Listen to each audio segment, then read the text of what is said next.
데살로니가전서입니다. 오늘부터는 에스겔 말씀 아직 다 끝나지 않았는데 묵상집에 데살로니가전서 순서가 되어 있었어요. 데살로니가전서 1장 1절부터 10절까지입니다. 데살로니가전서 1장 1절에서 10절.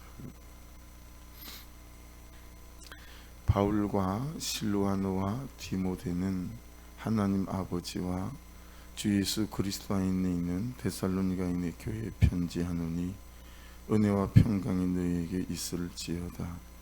우리가 너희 모두로 말미암아 항상 하나님께 감사하며 기도할 때 너희를 기억함은 너희의 믿음의 역사와 사랑의 수고와 우리 주 예수 그리스도에 대한 소망의 인내를 우리 하나님 아버지 앞에서 끊임없이 기억함이니 하나님의 사랑하심을 받은 형제들아 너희를 택하심을 아노라. 이는 우리 복음이 너희에게 말로만 이른 것이 아니라 또한 능력과 성령과 큰 확신으로 된 것임이라. 우리가 너희 가운데서 너희를 위하여 어떤 사람이 된 것은 너희가 아는 바와 같으니라. 또 너희는 많은 환난 가운데서 성령의 기쁨으로 말씀을 받아 우리와 주를 본받은 자가 되었으니 그러므로 너희가 마게도니아와 아가야에 있는 모든 믿는 자의 본이 되었느니라. 주의 말씀이 너희에게로부터 마게도니아와 아가야에만 들릴 뿐 아니라 하나님을 향하는 너희 믿음의 소문이 각처에 퍼졌으므로 우리는 아무 말도 할 것이 없노라. 그들이 우리에 대하여 스스로 말하기를 우리가 어떻게 너희 가운데 들어갔는지와 너희가 어떻게 우상을 버리고 하나님께로 돌아와서 살아계시고 참되신 하나님을 섬기는지와 또 죽은 자들 가운데서 다시 살리신 그의 아들이 하늘로부터 강림하실 것을 너희가 어떻게 기다리는지를 말하니 이는 장래의 노하심에서 우리를 건지시는 예수시니라. 아멘. 새로 이렇게 데살로니가전서나 또 다른 성경을 묵상하실 때는 묵상집에는 이렇게 앞에 간략하게 좀 해설이 되어져 있어요. 이게 되게 중요하거든요. 시대적인 배경이나 어떤 상황 가운데 있었는지가 말씀을 이해하는 데는 굉장히 중요합니다. 그래서 20페이지에 보시면 데살로니가전서에 대해서 간략하게 이렇게 좀 정리가 되어 있더라고요. 조금 참조해서 보시면 묵상하는 데 도움이 되겠다 싶고, 가장 핵심적인 이제 키버스라고 하죠. 그런 구절은 보시면 4장 3절에 보시면 이제 이 성도의 거룩함에 대해서 말씀하시고, 우리가 잘 아는 말씀이 5장 16절부터 18절에 있어요. 그러니까 항상 기뻐하고 쉬지 말고 기도하고 범사에 감사해라. 이 말씀도 핵심 메시지 중에 하나고요. 그리고 특별히 이제 이 세상과 구별되어져서 하나님 편에서는, 말씀 편에서는 거룩함, 거기에 관해서 또 말씀하고 있는 성경이기도 합니다. 원래 데살로니가는 마게도니아라고 들어보셨죠? 그 마게도니아의 수도였었습니다. 이제 로마가 이걸 정복하죠. 그래서 그 마게도니아에서도 수도였던 데살로니가의 정치가들이 굉장히 로마 편에 잘 붙었었기 때문에 때를 따라 나중에는 자유시라고 하는 로마가 정복지해 주는 특별한 위치에 있는 그런 이제 도시가 되는 겁니다. 자유시가 될 정도로 그렇게 로마에서는 되게 인정받는 그런 도시였었습니다. AD 51년이니까 예수님 돌아가시고 50년 정도 지난 뒤에 바울 사도가 2차 전도 여행을 했어요. 2차 전도 여행 중에 개척한 교회입니다. 데살로니가 교회는. 그래서 이 데살로니가 전서는 데살로니가 교회 성도들에게 주는, 교회에게 주는 편지인데, 말씀이 되는데, 이제 하나님이 바울 사도를 통해서 기록하게 하신 말씀이고 이제 간 편지가 되겠죠. 데살로니가에 한 3주 정도 머물면서 교회를 개척을 했는데, 많은 이제 헬라인들이 복음을 듣고 예수를 믿게 됐어요. 근데 오히려 대적하는 사람이 누구였냐면 유대인들이었습니다. 유대인들이 이제 데살로니가 도시를 다스리는 정부 관료들을 매수하고 막 이렇게 해서 바울하고 일행들이 쫓겨나게 되죠. 그래서 베레아를 거쳐서 이제 아덴에 있을 때 이런저런 소문도 들리고 너무 걱정이 되는 거죠. 개척한 교회니까. 그래서 영적 아들이었던 디모데를 데살로니가 교회에 보내게 됩니다. 그렇게 이 말씀을 이제 가지고 와서 전달하게 되어지고, 그리고 거기서 또 디모데가 갖고 온 또 소식이 있었겠죠. 그런 내용들이 이렇게 기록되어져 있습니다. 데살로니가는 되게 유명한 항구 도시였어요. 근데 잘 사는 사람과 못 사는 사람이 이 부익부빈이 굉장히 심한 그런 도시였어요. 이게 잘 사는 도시일수록 그런 게 좀 심한 것 같아요. 그런 도시였고, 우리가 잘 아는 그리스 신화 있죠. 그 그리스 신화가 올림푸스 산이 배경이잖아요. 근데 이 올림푸스 산이 바로 근처에 있었어요. 우리 같으면 시막산 뭐 이 정도로 금촌을 비교하면 바로 근처에 있었기 때문에 그리스 신화의 영향을 굉장히 많이 받는 그런 도시였고요. 이 데살로니가라는 이거는 알렉산더 대왕 있죠. 알렉산더 대왕의 아내가 원래 이복 여동생이에요. 그 이복 여동생의 이름이 데살로니가예요. 그래서 알렉산더 대왕이 이 도시를 점령하고 난 뒤에 이름을 개명한 게 데살로니가. 그래서 그런 또 역사적인 배경이 있는 이제 그런 도시가 되고요. 가비루스라는 왕이 있었던 모양이에요. 마게도니아에.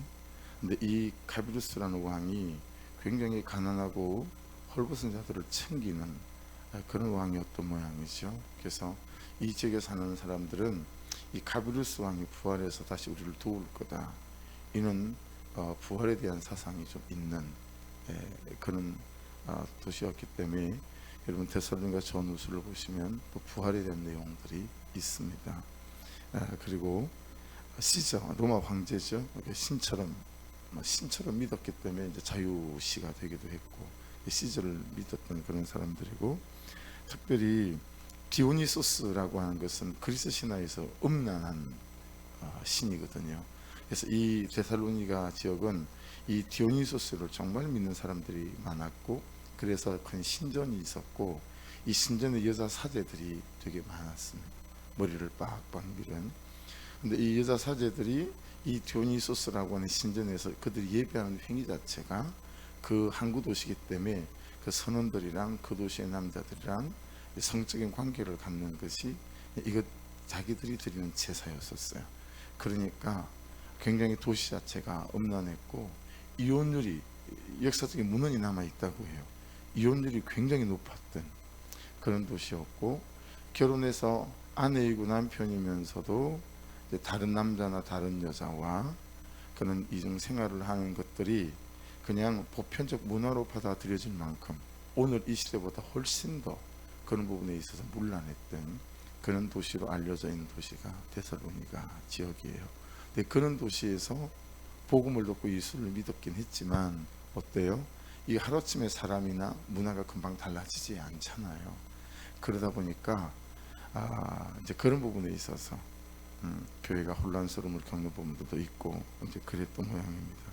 그래서 중심 내용이 하나님께서 성도들을 거룩하게 부르신다라고 하는 거. 제가 열방대학에서 공부했던 파일을 꺼내서 보니까 저는 키블스를 5장 23절로 잡아놨더라고요. 하나님께서 성도들을 거룩하게 불렀다라고 하는 걸 제가 키블스로 잡아놨더라고요. 그래서 그 내용이 뭐냐면, 주께서 강림하실 때 흠이 없기를 원한다, 성도들이.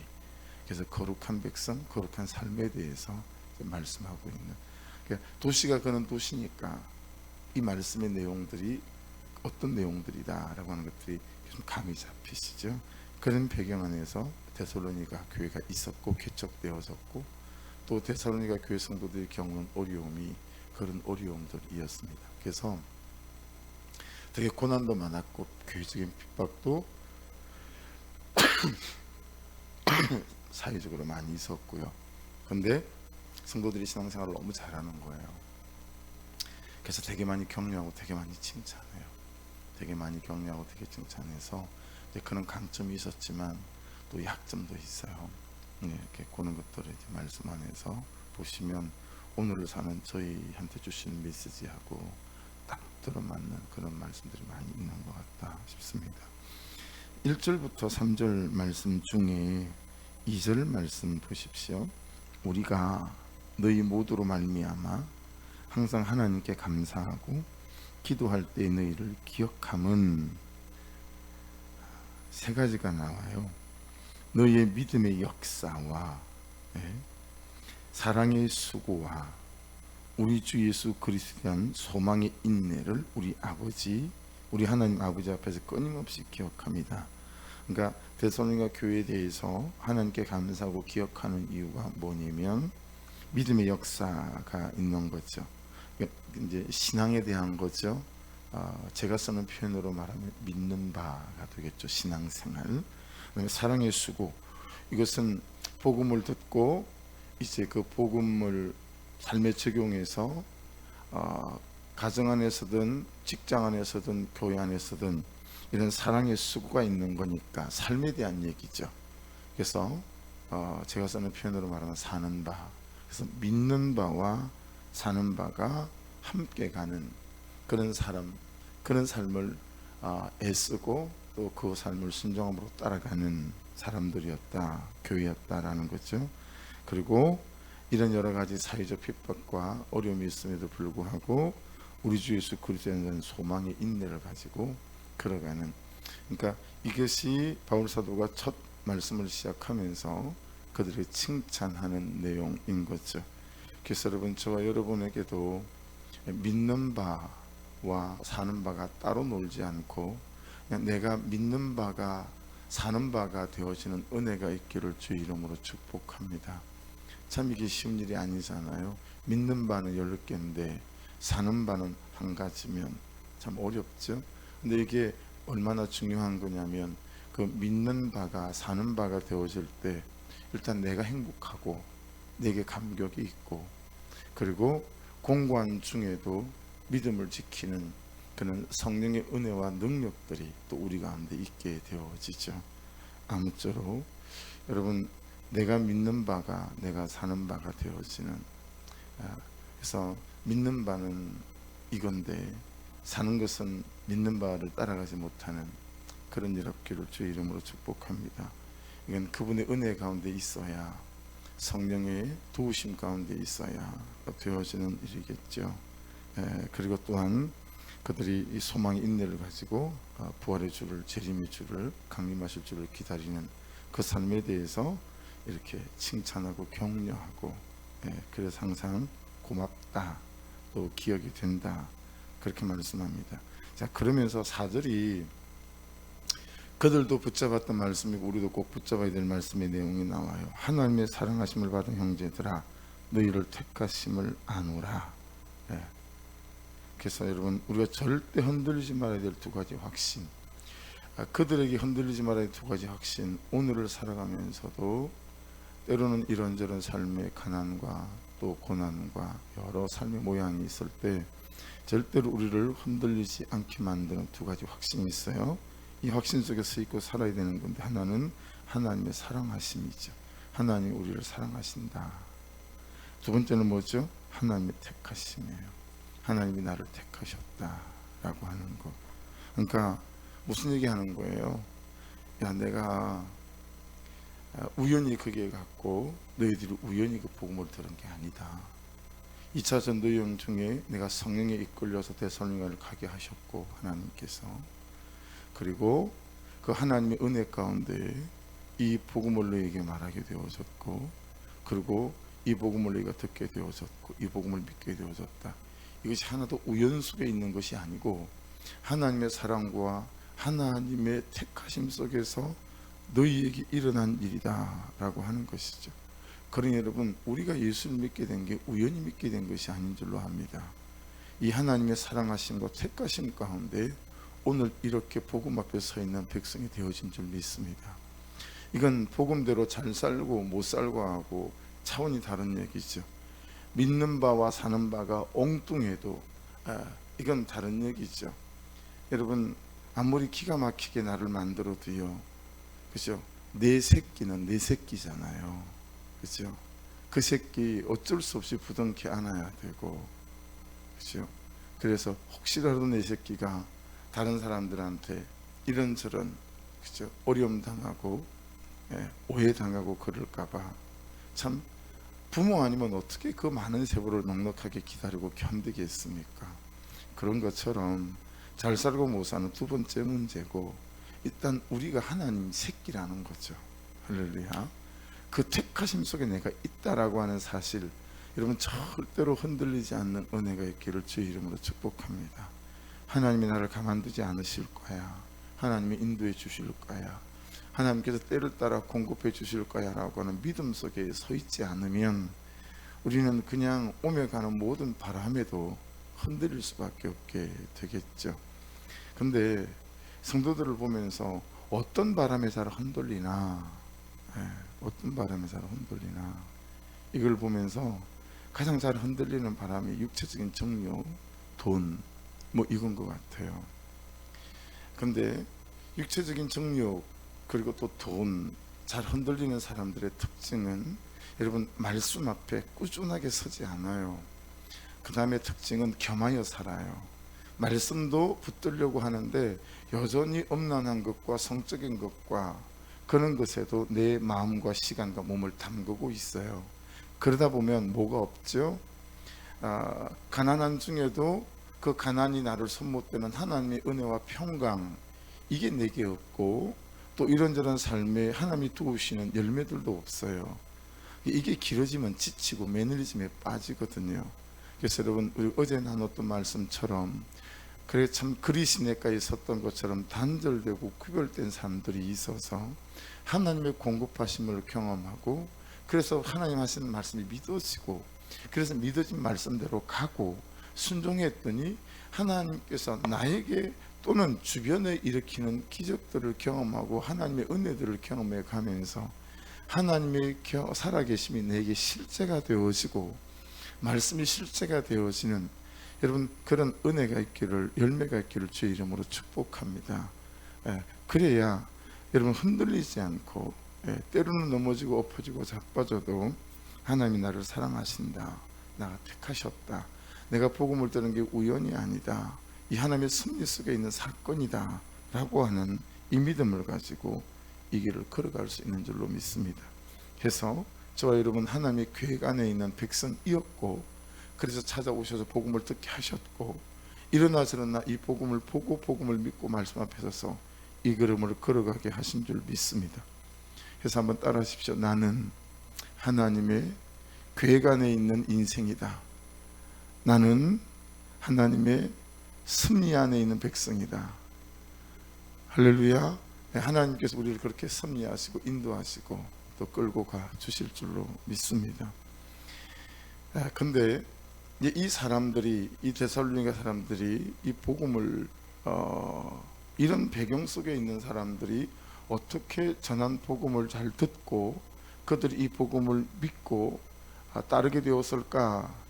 그래서 복음을 전하는 자가 어떤 사람이었나, 그래 복음을 듣는 자가 어떤 사람이었나, 오늘 내용에는 계속 나오거든요. 근데 5절은 복음을 전하는 자예요. 보세요. 이는 우리 복음이 너희에게 말로만 이는 것이 아니라 또한 능력과 성령과 큰 확신으로 된 것임이라. 우리가 너희 가운데서 너희를 위하여 어떤 사람이 된 것은 너희가 아는 바와 같으니라. 되게 묵상하게 만드는 거예요. 그러니까 이 복음을 전하는데, 복음을 전하는 자들이 또는 복음을 전하는 자들의 인격이 또는 복음을 전하는 사람들의 삶이 이 복음이 말로만 이런 게 아니고 능력과 성령과 큰 확신으로 이르렀다. 그러니까 이런 복음을 전하는 이 사람들 안에 뭐가 있는 거예요? 복음의 능력들이 나타나는 거예요. 바울 사도가 가는 곳들마다 복음의 능력들이 나타나지 않았겠습니까? 또 이 성령의 역사가 나타나고, 그리고 이 사람들이 완벽하게 하나님 그분의 은혜 가운데 붙잡히고 확신 가운데 사로잡혀서 복음을 전했던 사람이다라고 하는 거죠. 돌아봐야 되겠죠. 그래서 참 내게 이런 분명한 복음에 대한 확신, 구원에 대한 확신, 하나님이 살아계신다는 확신, 그리고 하나님이 여러분들을 사랑하신다는 확신, 이런 확신 가운데 내가 사로잡혀 있는 사람인가에 대한 거죠. 그래서 여러분, 복음을 지식으로 전하는 것과 복음을 살아보니 그 복음이 주는 은혜를 경험하며 이게 확신되어져서 확신으로 복음을 전하는 것과는 일단 전하는 내가 많이 다르죠. 전하는 내가 달라요. 그러니까 뭐가 되냐면, 하나님을 믿는 게 정말 좋은 건데, 하나님을 믿는 것이 예수 그리스도를 나의 구주로 고백하는 것보다 세상에 더 좋은 것은 없는데 이걸 왜 모를까라고 하는 안타까움이 생겨요. 그러니까 여러분, 이게 좋은 것이기 때문에 전하는 거하고, 내가 그렇게 살아보니 겪어보니 이것보다 더 나은 것이 없구나, 이 복음이 진짜 복음이구나, 능력이구나, 생명이구나, 이게 이제 내 안에서 확 자리를 잡으면 이제 안타까움이 생기죠. 그리고 그 안타까움은 사람들이 알죠. 그래서 여러분, 우리를 좀 돌아볼 일은, 그런 영혼에 대한 안타까움이 있는가, 이제 이런 부분인 거예요. 이런 부분인데, 이건 예수 믿으니까 참 좋아, 이런 거하고 좀 다른 것 같아요. 절박하게 하나님 그분과의 사는 삶 안에서 나에게 복음이 하시는 일, 나에게 하니까 내가 다른 사람에게 어떻게 해야 되겠다라고 하는 것이 참 그냥 손톱만큼이라도 빌립보서 1장 8절에 나오는 예수 그리스도의 심장이 생기죠. 그러니까 여러분, 이 육신 속에 있는 심장 말고 예수 그리스도의 심장이 따로 있어요. 이 예수 그리스도의 심장은 그분의 은혜를 경험하는 만큼, 그분의 은혜가 확신되어지는 만큼, 그리고 하나님이 좋아지는 만큼 이 예수 그리스도의 심장이 우리에게 생기는 것 같아요. 그리고 그것은 안타까움이 되어져서 복음에 대해서, 그 영혼에 대해서 나아가게 되는 것 같아요. 그리고 그런 안타까움은 그냥 좀 자존심 좀 구겨지고 내 몸이 좀 힘들고 이런 것에 대해서 별로 상관이 없어요.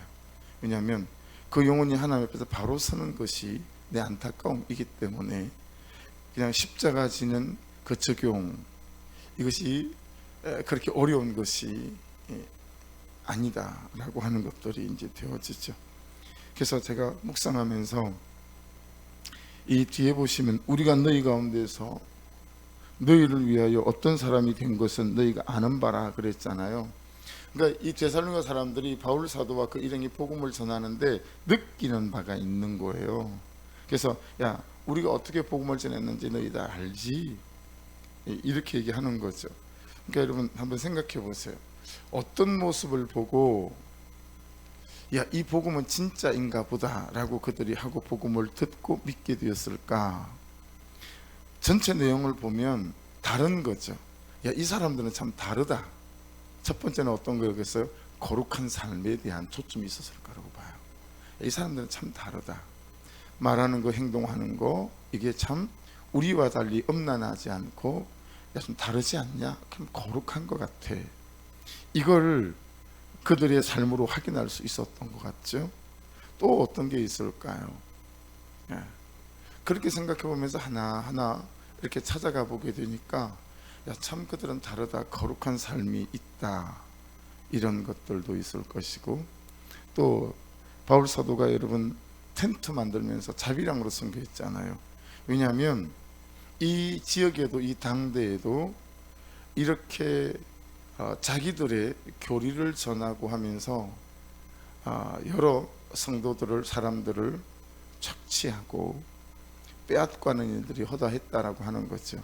근데 자비랑으로 선교하는 모습들 가운데서 욕심 없이 정직하게 하는 모습들도 참 그들 가운데 이렇게 감동이 되고 어필이 됐겠다. 개인적인 묵상을 해서 그런 내용들도 있었습니다. 그래서 여러분, 주눅들 거는 없어요. 삶으로 복음을 전하지 못한다고 해서 우리가 너무, 이분들은 삶으로 복음을 전했다라는 걸 한눈에 알 수 있잖아요. 그래서 주눅들 건 없는데, 말씀은 뭐냐면 분명히 복음은 때를 얻든지 못 얻든지 전해야 된다라고 우리에게 말씀하시잖아요. 하지만 우리가 나아가야 될 어떤 지향점은 어떤 거냐면 우리의 삶으로 복음을 전할 수 있는 그런 이제 믿음이 되는 거죠.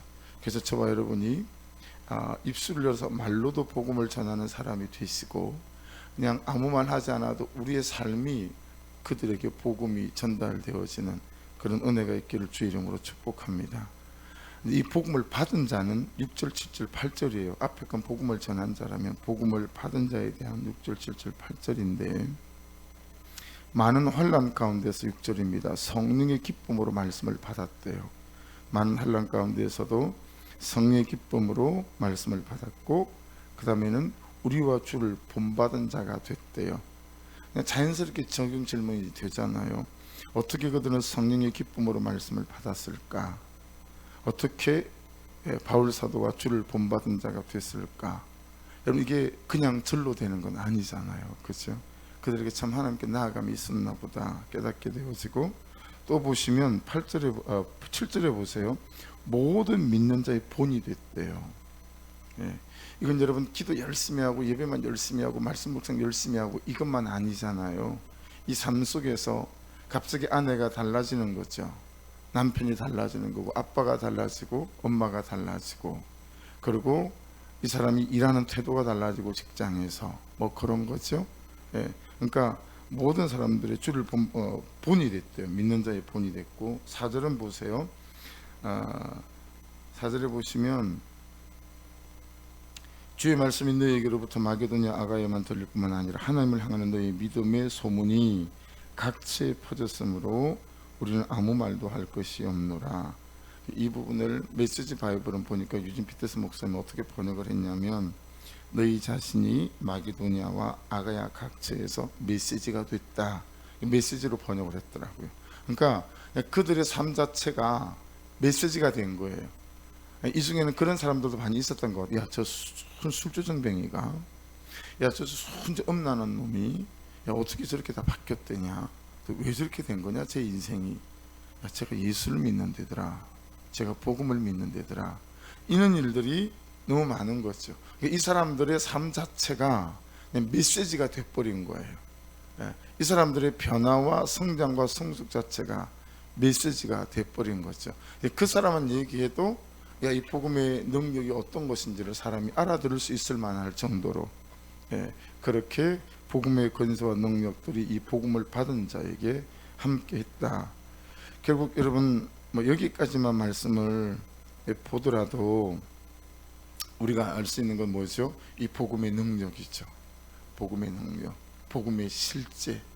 그래서 여러분 우리가 붙잡고 있는 복음은 우리를 주의 은혜 가운데 살아가게 만들고 우리를 달라지게 만들어서 복음을 듣지도 못한 자들이 복음을 들을 때 그 복음을 받을 수 있을 만한 그런 권세 있는 것이 복음인 줄로 믿습니다. 또 복음을 듣는 자들이 그 복음 때문에 인생이 변하고 삶이 변하는 그것이 또 우리가 붙잡고 있는 복음인 줄로 믿습니다. 그리고 이 복음은 하나님의 그 사랑하심과 택하심을 통해서 오늘날 우리에게 주어진 것인 줄로 믿습니다. 이미 저와 여러분이 하나님의 사랑하심 속에 있고 하나님의 택하심 속에 서 있으니 여러분 우리가 믿는 바와 사는 바가 복음을 따라 순간순간마다 말씀을 따라가는 이 걸음 안에서 저와 여러분을 이 세상에서 가장 감격이 있는 자로 잘 세우시고 또 구별되게 하시고 거룩한 백성으로 세워가실 줄로 믿습니다. 기도하겠습니다. 말씀 붙잡고 하나님 은혜를 부어주셔서 복음을 들은 자로 하나님 믿는 바와 사는 바가 함께 가는 은혜가 있게 하시고 아버지 우리의 삶 자체가 메시지가 되어지는 또 그런 은혜가 있게 도와주셔서 참으로 내가 감격스럽고 또 하나님을 영화롭게 하는 그런 믿음의 삶을 살아갈 수 있도록 인도해 주옵소서. 기도하고 우리가 기도하는 분들 올려드리면서 기도하면서 원전 집사님 또 붙잡고 기도해 주시고 영적으로 육신적으로 병으로 고통받고 힘든 모든 분들 위해 은혜를 부어주시고 회복의 역사가 있게 하여 주옵소서. 또 기도하기를 원합니다. 우리 주여 한번 부르고 기도 시작합니다. 주여.